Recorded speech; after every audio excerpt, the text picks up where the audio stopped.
বন্দে পুরুষোত্তম, বন্দে পুরুষোত্তম, বন্দে পুরুষোত্তম। পরম প্রেমময় দয়াল শেষ ঠাকুর অনুকূল চন্দ্র রাতুল চরণে কোটি কোটি প্রণাম। ইষ্ট পরিবারের সকলের চরণেই প্রণাম জানাই। আমার ইষ্টপ্রাণ দাদা মায়েদের রান্দিত জয় গুরু, সকল ভাই বোনদের ভালোবাসা জানাই। তো এখানে আমি আমাদের জীবনের উদ্দেশ্যটা কী? আমাদের জীবনটা হলো নদীর মতন বহমান। আমরা যারা এই সুন্দর পৃথিবীতে জন্মগ্রহণ করেছি, সবাইকে একদিন এই লীলা সাঙ্গ করতে হবে। বেদনাদায়ক, কষ্টদায়ক মৃত্যু নামক বিষয়টার সাথে সবার পরিচয় ঘটবে এবং তাকে বরণ করে নিতেই হবে। অবচেতন মনে অনেক সময় একটা প্রশ্ন এসে দাঁড়ায়, যদি আমার চলে যাওয়াটা নিশ্চিত হয়, তাহলে এই ক্ষণিকের সময়ের জন্য এই ধরিত্রী বুকে আগমনের কারণ ও উদ্দেশ্য কী? এই জীবনের লক্ষ্য বা কী? খুঁজেছি উত্তর, অনেকেই অনেকভাবে বোঝানোর চেষ্টা করেছেন, কিন্তু মনোভূত উত্তর পাওয়া হয়ে ওঠেনি। আমি বলতে চাই না তারা ভুল বলেছেন, আমি বলছি আমার মন তাতে তৃপ্ত হয়নি। তারপর ঠাকুরের কথা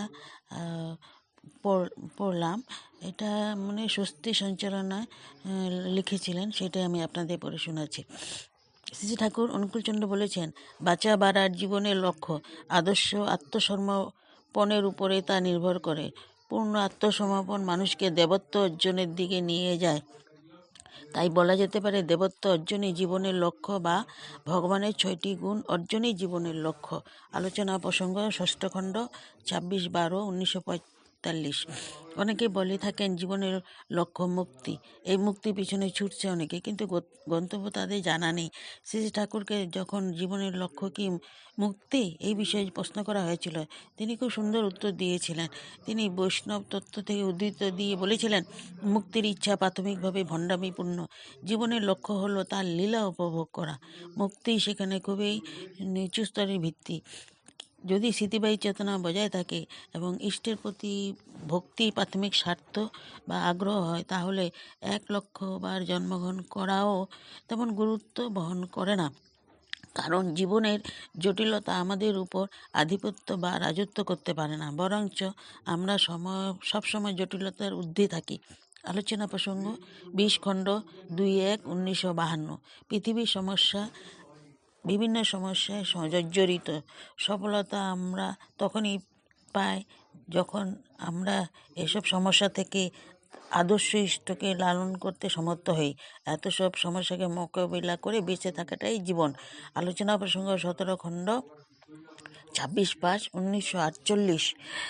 যদি পরমপিতা আমাদের আশা আকাঙ্ক্ষা বিষয় হন, তাহলে তার ইচ্ছাগুলো আমাদের আন্তরিকতার সাথে নিজের ইচ্ছার হিসেবে পালন করব। তিনি পৃথিবীকে আদর্শের সাথে গড়তে চান, সুতরাং এটা সম্পন্ন করার জন্য যতদিন প্রয়োজন হয় আমাদের তা পালন করে যেতে হবে।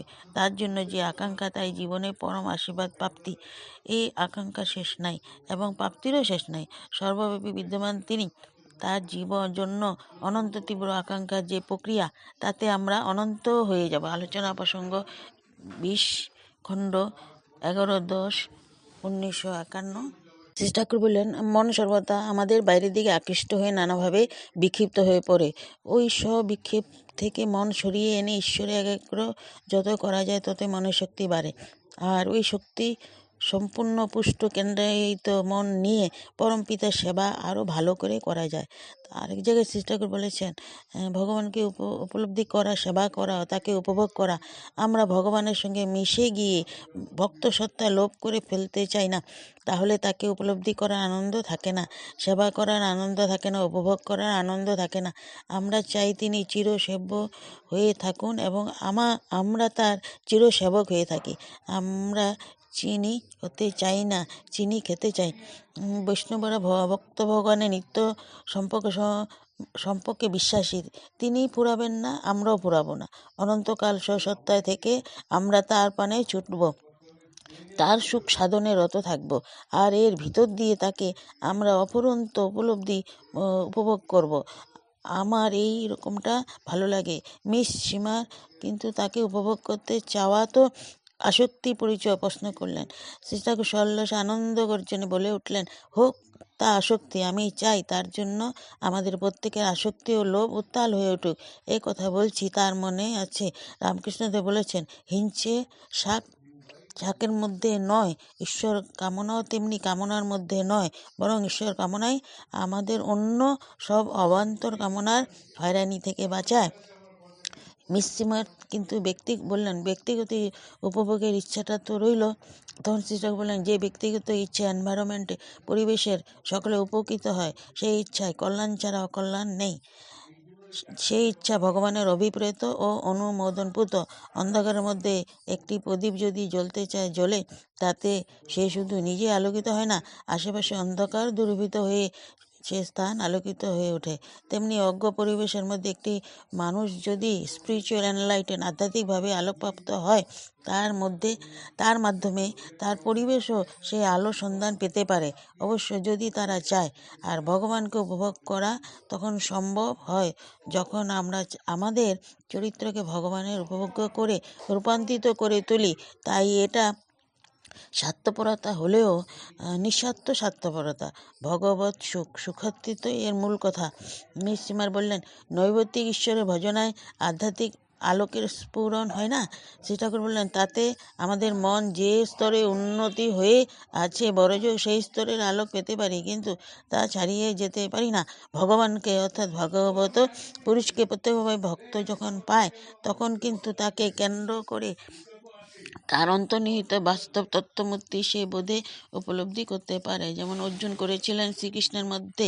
শুনেছি সেন্ট জন বা কে যেন রোজ ভগবান যিশুর সামনে গিয়ে নির্বাক বিস্ময়ে বসে থাকতেন এবং অপলক নেত্রে তার মুখের দিকে চেয়ে থাকতেন।